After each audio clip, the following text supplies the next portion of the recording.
Good, glorious greetings, everyone. And I hope that you're doing well. It's a beautiful day here in Southeast Texas.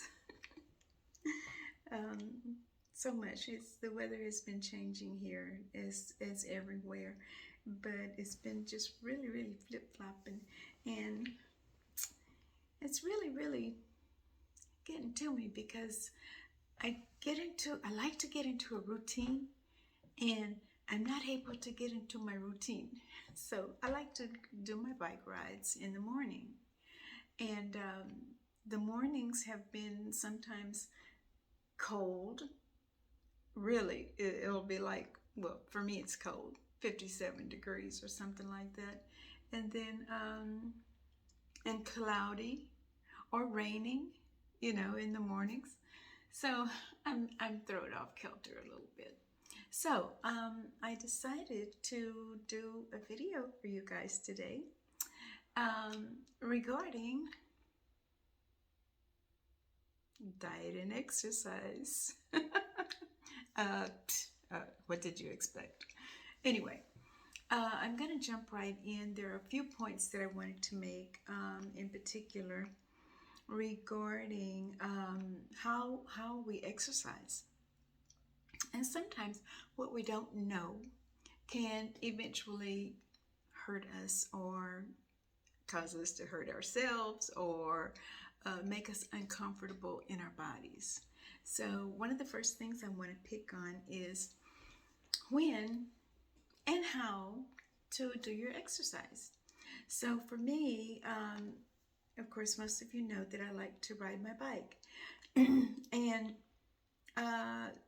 so the routes that I choose, sometimes I have to deal with traffic.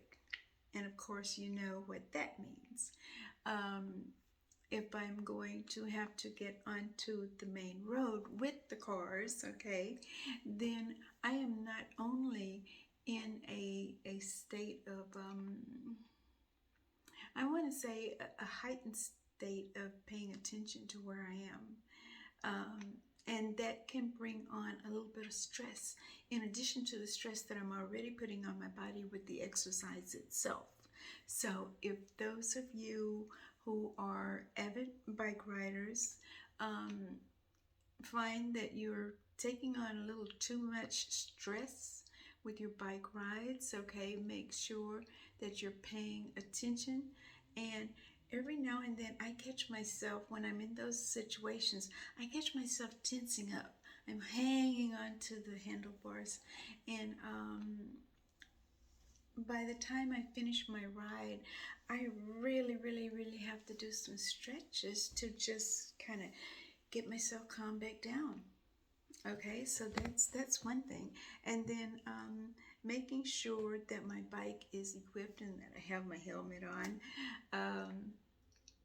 or I have goggles, or if I'm going through areas where I can, with the change of the seasons, you can come into an area where you get like a little swarm of gnats. Okay, so I started using a face shield in addition to my into in addition to my helmet, and constantly reminding myself I'm out for my ride and I'm enjoying my ride and focusing on something. Generally, I have some music on, but on those days when I have to maybe get into traffic, say for instance, I'm going to the pharmacy that's about 3 miles away from me, and I will have to get in some traffic, okay? So following the rules of traffic for cyclers, okay, is first, of course, and foremost. And just reminding myself to drop your shoulders. Your shoulders are not riding the bike. Your shoulders and your arms are just handling the handlebars. Okay, I remind myself mentally that the majority of my strength is coming from my legs with pedaling. Um, Okay, so when I can't get out to ride my bike and I still prefer to exercise in the morning, and this is a thing that we can do at home. So when I wake up in the morning and I'm in my prayer meditation and I recognize that it's moist or it's raining or it's cold, then I'll just do some yoga. Okay, and yoga is much milder. And if I want to do something more aerobic where I'm getting my heart rate up, of course yoga will get your heart rate up if you're doing it right, and concentrating on your body and your breathing. Okay, there are techniques that you can do to just you can breathe and get your heart rate up, or you can breathe and get your heart rate down. That's topics for another session, I think.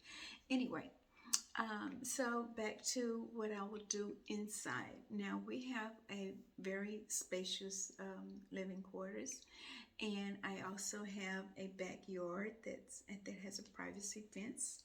And sometimes, if it's not too cool or windy or something like that, I'll just go out and take an angel of water bath.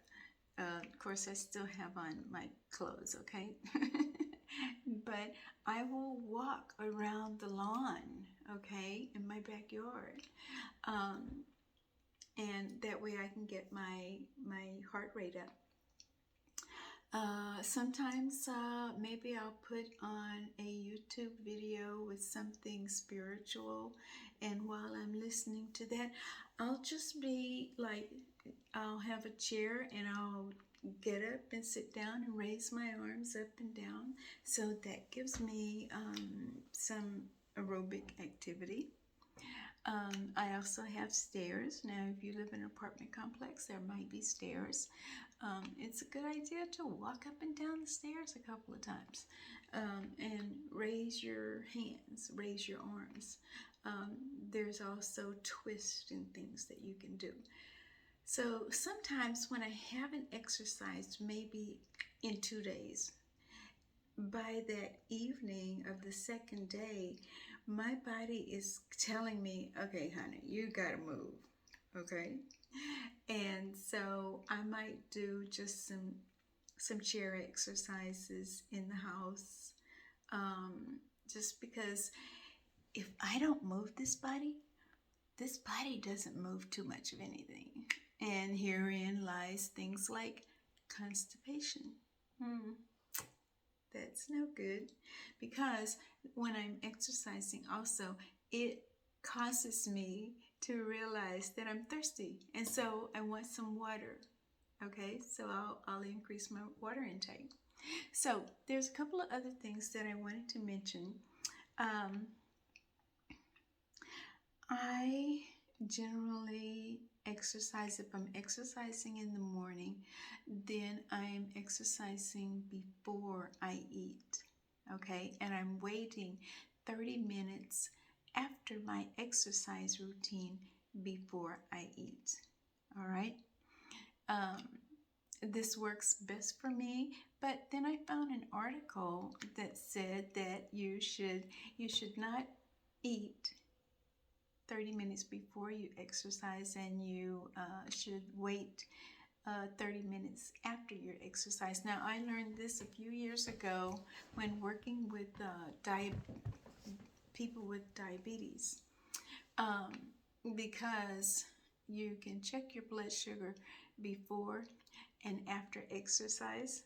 And believe it or not, if you're on an empty stomach, you can check your blood sugar after you've exercised, and it can be increased. That is because the exercise allows the body to release more cortisol, and cortisol is a hormone that will affect the level of your blood sugar. Once again, another lesson for another time. But anyway, so you should really, and if your schedule doesn't allow you to have a set time, okay, then you need to make some priorities.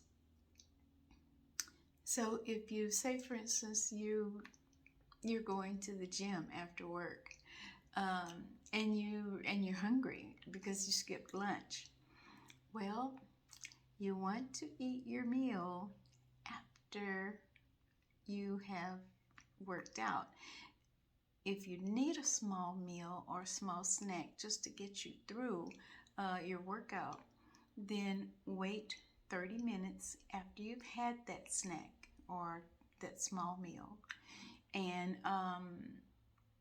do your workout.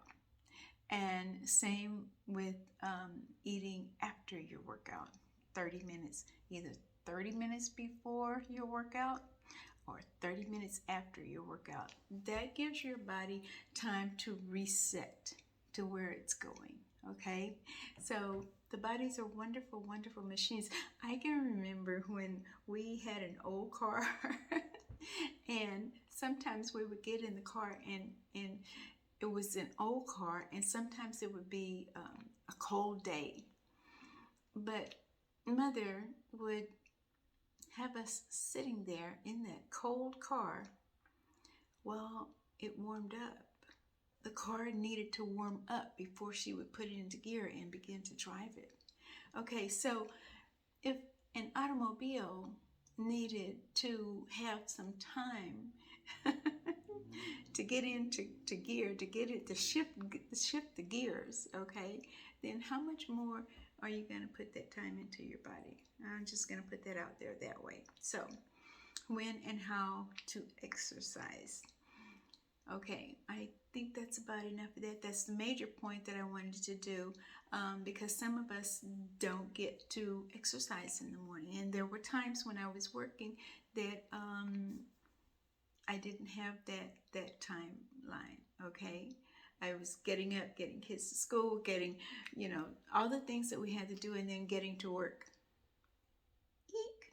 So, prioritize your life and make your body your priority. Now, another thing that I wanted to chat with you regarding is how and when to take your vitamins. Okay, your vitamins aren't going to affect your exercise so much. So if you want to throw down your multis or whatever you take first thing in the morning, but here's the deal. Some vitamins are fat soluble and some vitamins are water soluble. So you have vitamins B and C, and vitamin B comes with an entire family. You got vitamin B1, vitamin B5, vitamin B6, vitamin B12, yeah, all of that. And a lot of times you will see some of them separated, okay? And then you've got the multivitamins. Now, the multivitamins is generally going to combine like your vitamin B's with your vitamin C's. In the event that you are increasing your vitamin C, for, say for instance, you've got allergy seasons, or you need to increase your vitamin C because you've had a cold, or you're trying to boost your immune system and things like this. You want to take your vitamin C and your vitamin B separately, okay? Because elevated amounts of vitamin C can hinder your absorption of vitamin B, and particularly B12, all right? So, but if you're taking a multivitamin that has the B and C and all these other things, zinc and all this other stuff in it, together, then just go ahead and take that one.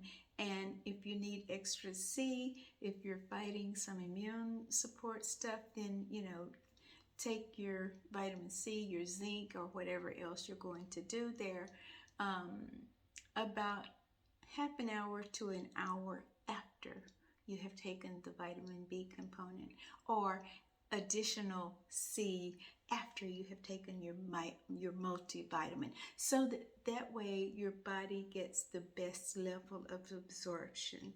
with the necessary vitamins.